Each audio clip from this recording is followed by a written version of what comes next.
All right, so you guys are about to hear one of the craziest stories ever. Yes, that is an ankle bracelet, and yes, this is my friend who actually helped me go to Epstein Island, and then shortly afterwards was kidnapped by the government and has been denied a trial for 6 years as they have been holding his money and his freedom all at stake here, and it's again one of the craziest stories. Joby, I haven't seen you in quite a while. He's been in and out of jail right after the whole Epstein saga. You were doing a lot of moving and shaking with the Bitcoin community. You were doing a lot of... Joby's been doing a lot of political activism throughout his entire career with We Are Change and all these other organizations. And shortly after our trip to Epstein Island, the feds got you. After you decided to meet with them, sit down with them, and then you get handcuffs, and then they try to take your Bitcoin. Oh, it's a crazy story. Good to see you again, Luke. And this is Miami, if all you guys are wondering. You like my shirt? Government. 1 star. Very bad. I would not recommend. So, yeah, it's an amazing story. Let's see here. 2019, it started. I was at a Tony Robbins Date with Destiny conference, and I was picked up by all the different 3-letter agencies. The crime was getting too many people involved in Bitcoin. Well, this is what they did. They ruled Bitcoin a security. And because Bitcoin was a security, they said, you know what, we're going to go after you. And we saw the previous administration go after a lot of people for the crime of Bitcoin mining, of just trying to innovate with Bitcoin. There's a lot of people that were debanked, and it's fair to say what happened with so many other people in the crypto Bitcoin space, that there was a war on Bitcoin. Total war on Bitcoin. And they couldn't get Satoshi, so the next level down are the miners that secure the blockchain. And our organization that I was a vendor for selling equipment to, BitClub, was one of the largest Bitcoin mining operations in the world. They controlled around 11% of the global hashing power, and ended up mining 92,000 Bitcoins and 500,000 Ethereum. And so they came after the miners back in 2019, trying to say that computer equipment is an unregistered security. And so because I was the one going around the world building these data centers, I went to 175 countries, a lot with you. I think you and I went to about 50 countries together, and yes, we did raid Jeffrey Epstein's island. And yeah, we've been friends for like 20 years. We've been friends for 20 years. When you were in Colorado with a great bunch of guys in Colorado, and then I think we met in 2005. Yeah, you came out for the 2008 thing with Alex Jones and the DNC when Obama. Well, you know, we're big Ron Paul guys, but unfortunately, Ron Paul. Yeah, me and Alex Jones are hanging out at your house and having a fun time. You know, it was fun. Well, we've been friends for a long time. So, anyways, it's good to see you. Thanks for letting me tell my story. You know, I had all these lawyers like, don't talk about your story. I told them not to do it too. I was like, don't do it. Like, you're still like they denied your trial for 6 years, right? And I'm like, Joby, don't do it. He did it with somebody else. I got to tell the story because I'm tired of this. But I think we reached a phase where we need a lot of public attention on this, right? It's total lawfare. And you know, the current administration doesn't like lawfare. I mean, Trump went through it. A lot of the people, the J6ers went through it. So I'm like, wait a second. Like, these guys kidnapped me. They didn't take me to jail. They didn't let me see a lawyer or a judge. They took me to some unmarked building and tried to hustle me for my private keys for 6 hours. And obviously I was like, well, if you guys are really cops and I'm really actually arrested, I need to have money for bail and to hire some attorneys. So no, I can't give you my private keys. They got so mad that they ended up bouncing me around the country from jail to jail to jail to jail and state to state to state. For 11 months, my family didn't know where I was. And you know, it's totally illegal. The way the Constitution says, you get indicted, you get arrested, you get bail, you get a trial, and then if you're convicted after trial, then you go to jail. They just skip all that and they just kidnap you and throw you in jail. And then just diesel therapy you around until they torture you enough to, you know, say 2 + 2 is 5 so you can go back to your family and avoid dying. COVID was going on, etc. And so that's what happened. So I got out about 11 months into it. Then I decided to, once I was with my family, reverse my plea. I made a plea agreement so I could get bail. And so now, after 6 years, I have a hearing on Wednesday. So I've been waiting for this. They've tried to throw me in jail for four times since getting bail for these bail violations. And I finally have a hearing with the judge. The prosecutors are on the hot seat. I did a counterclaim. I'm suing them for $22.2 billion. or 222,222 Bitcoins. Yeah. Well, they still have a lot of your Bitcoin. Well, they said they have a lot of my Bitcoin, but not just mine. They robbed 1 million members. We had 1 million members from over 100 different countries. The government came in with machine guns, stole everybody's Bitcoin, stole all the equipment. They created 1 million victims.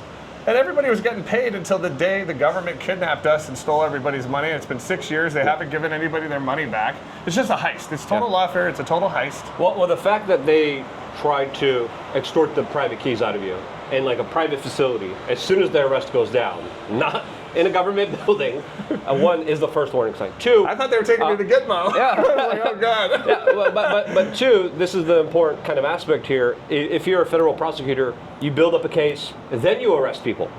They clearly arrested you. Now they're building up the case against you for 6 years, and they still. You just showed me. They just admitted that they can't. They don't even have a case. They can't even go to trial. You showed me the documents. The documents read from the government saying, "Oh, this is a big case. We need more time. We don't. We They've need had all that." 32 continuances. Yeah. So no trial. No bail. No bail. Still on house arrest. Denied access. I can't go anywhere. basic Can't do anything. Can't have a phone or a computer. Can't have a job or go to church or go to the gym or use crypto or have a bank account. Can't do anything. Yeah. The only reason I got to Miami is so I could come meet with some attorneys because I fired the last attorneys who stole $3 million from me basically. And so there's a whole discrepancy there. I mean, these attorneys work for the prosecutors. It's horrible. So I just decided, look, I read like 30,000 pages of law. I decided I'm going to do this myself. So I'm suing them. I'm suing 6 judges, 9 prosecutors, the SEC, the FBI, the IRS, a bunch of agents, the clerks. I'm basically dropping atomic bombs on the docket right now. Yeah. If you guys want to file a case on the Pacer thing, you should read some of the things I posted in the docket. So this case is in New Jersey. I don't know why they decided New Jersey. Right, that's a weird thing. I did business in New Jersey. I didn't live in New Jersey. It's crazy that New Jersey just decided they wanted to be a part of this heist. Yeah. Didn't you have miners in like Greenland or Iceland? Which one was it? We had miners in Iceland, in the Republic of Georgia, and Norway, and Canada, all over the place. But the U.S. government was like, no, we're going to take you. And they did, and they said New Jersey, which, by the way, Trump's former lawyer now is the Attorney General of. Alina Habba, she could end this right now.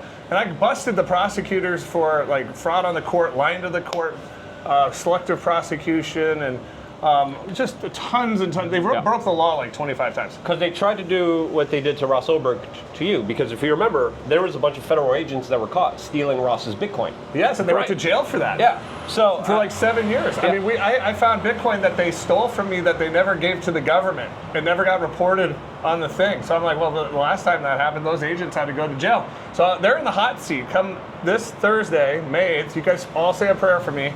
May 8th is when I have to be in New Jersey for this hearing. Yeah. I'm hoping case dismissed, and then we'll settle and we'll see how much of our property we can get back from not only myself but all of the members that became victims because of illegal government intervention. They're still holding their money, which is the wild, crazy part here. And to me, again, if you're a prosecutor, you build a case, you arrest someone, and then you go to court, you go to trial. They still haven't done that for 6 years. That's because we harmed no people and we broke no laws that we're subject to. There were no victims. They say we took $700 million in. We might have taken around that. I don't know how much. I didn't control BitClub, but they bought a lot of equipment from me, and I built these data centers. But I do know they mined 92,000 Bitcoins and 500,000 Ethereum, which today is worth about $10 billion. So how do you get in trouble turning $700 million into $10 billion? There was no victims, no one was standing to sue, no injured party. Yet the government just came in and it was a heist. It's total lawfare, and that's what we're trying to end here. We like that Pam Bondi's in and Alina and Trump. He can feel it. Kash Patel at the FBI and all these guys. Elon Musk with Doge. They're finding massive amounts of corruption. New Jersey is super corrupt. So I could really use your thoughts and prayers as I go up there this week. Thank you, Luke, for letting me share the story. It's a crazy story, but I wrote a book. One of these days, I'll publish it. You guys can have a read of it. When the government allows you to. Publish it. They found out we were doing a movie because I took a camera crew with me to like 175 countries. We were filming all over for years. So we kind of filmed this whole Bitcoin revolution. And when they found out we were doing the movie, They actually raided the camera guy and stole the footage. So they don't want the movie to come out. Yeah, they did. Oh, no. Oh, man. It's so funny.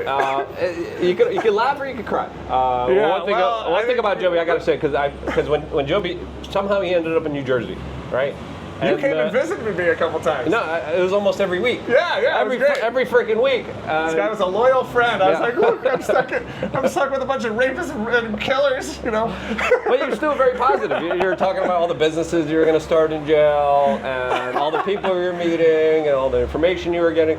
You know, I was excited. There's a card game. It's like visiting a new country I'd never been to. There's all brand new culture, you know. The rednecks were in Oklahoma. I got to go to jail in Oklahoma. Down in Florida, it was all kind of the Latinos, and up there in New York and New Jersey, it's all the Bloods and the Crips and stuff. So I got to see a good tasting of the U.S. Prison industrial complex and how they warehouse humans. It's actually an awful thing what they're doing to people.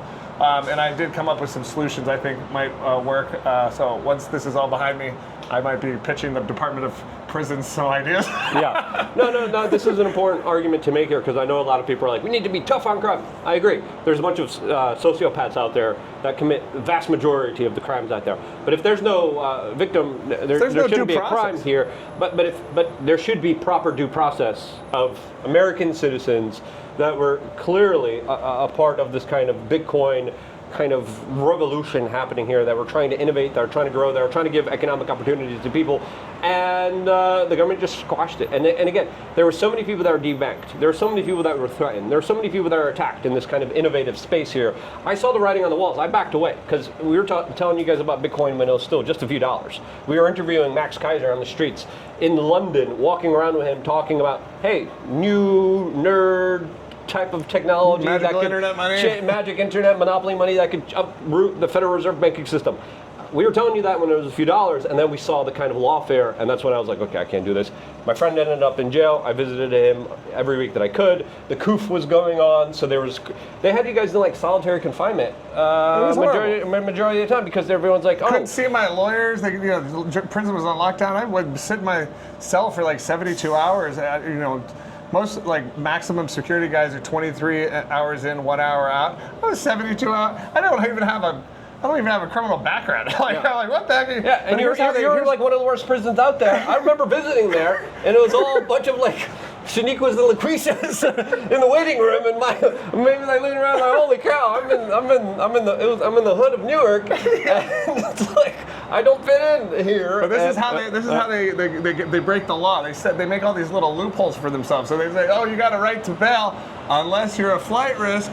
Oh, you have a right to trial unless it's a complex case, and that's when they give you an ends of justice ruling to not give you a trial. The government's had like 32 continuances. It's taken them 6 years to put together a case. They have no case. Yeah. They have nobody. I haven't faced my accuser. There's no victim. It's crazy. But for a lot of people, they're fearful about taking the government head on because the government has a 97% success rate on convictions. Well, why is that? Because they kidnap you and throw you in jail without first giving you a trial. They don't respect due process. And so you sit there for a year or two, and then they come to you and say, hey, we eventually got to give you a trial. But if you fight us, you're looking at 20 years. But if you sign this piece of paper, we'll let you go tomorrow. And so people are like, wait, why would I fight you? You mean I just signed a piece of paper, I could go home tomorrow? And they're like, yeah. So everybody signs it. So that's why they got a 97% success rate on convictions, is because they do not follow the Constitution. So we need to fix this, and that's what I'm working on. So come to my hearing if you want in Newark. Yeah, you didn't plead. You want your day in court, and they've been reversed my plea. it. Yeah, they've been denying it, and no, it's just a crazy situation. But I've never been convicted of a crime still, and I hope to get case dismissed. And then I've got a $22 billion lawsuit. We'll see how much they'll release back, but it's a big number. Yeah. What's the worst case? What's the best case scenario? And let's just say you get your freedom. You were talking about setting up a Mount Rushmore for Donald Trump. So I want to make America great again. So whatever that means, So Donald Trump was talking about having his face on Mount Rushmore. I'm like, hey, listen, I'm happy to make that happen. All types of cool technologies are out there. I want to drill, baby drill. I want to do a lot of fun stuff. that we can now do. I want to build big AI data centers and big Bitcoin mining things. I mean, Eric Trump is now getting into Bitcoin mining and stuff, and I know all the ins and outs of that business. So who knows? I'm just trusting God. I have faith. I took the step. I'm walking in faith. God's got my back, and whatever doors He opens, I'll walk through. If doors are closed, whatever. I hope to come back down here to Miami because I have a little baby on the way due in June. So we'd like to give birth here, and then from that, I'm open to whatever makes America great again, bro. No, it's a crazy story. I was just hanging out with Joby here when he's meeting with lawyers. We were playing Double Deuce. Big two double deuce. I don't even know what it is, but it's a card game that you're playing poker. in jail. It's fun. It's so fun. Yeah, it's a fun game here. But again, wild story. Keep your prayers up for Joby. Joby-Wan Kenobi. And I think a supporter made a website for you. You're not asking for anything other than prayers. Just prayers. Yeah. Go to jobyweeks.com. You can read all this stuff. Actually, I'm asking for you to read what I wrote. It took me a long time to type up these motions. I think I compressed a lot of knowledge into some really concise motions, and I think you'll get a lot out of it. So go to jobyweeks.com/the legal case. You can watch the little 2-minute sizzle reel on the site. You can sign up to the petition, to the free Joby petition. So yes, but read what I wrote and send it on to your friends, because if 10 million people actually knew how the system is rigged, we might be able to change the system. Anything else you want to say to the people out there? Because we're going to be rooting for you. We're going to keep you. We're going to keep you guys updated about what happens to Joby Thursday. We of course are going to be following it very closely. I'm in touch with your wife, who's 8 months, 7 months pregnant. 8 months pregnant. She's a great lady, great woman. I'll be in touch with her and making sure that communication is back and forth. Make sure you're okay. And who knows where the Newark Courthouse on Thursday, May 8th. Come on down if you'd like to see it.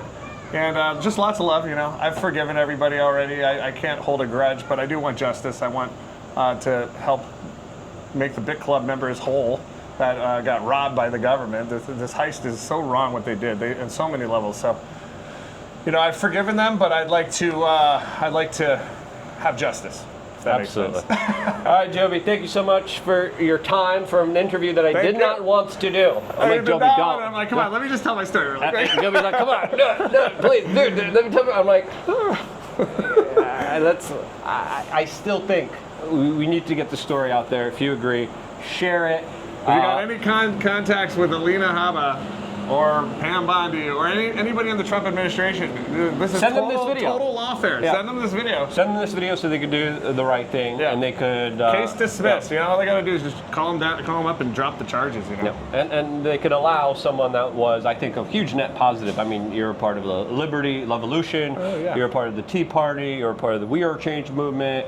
We've been battling the status quo for 25 years. And I think that's why they hit you. And they're like, well, we were bouncing around Porkfest and everywhere else saying Social Security is a big Ponzi scam, So they didn't like that. Yeah. They were like, hey, that government. And the Fed. So that probably. Hey, Elon Musk is saying it, so we're like, hey, wait a second, you're saying it now. Come on, you can't get mad at me anymore.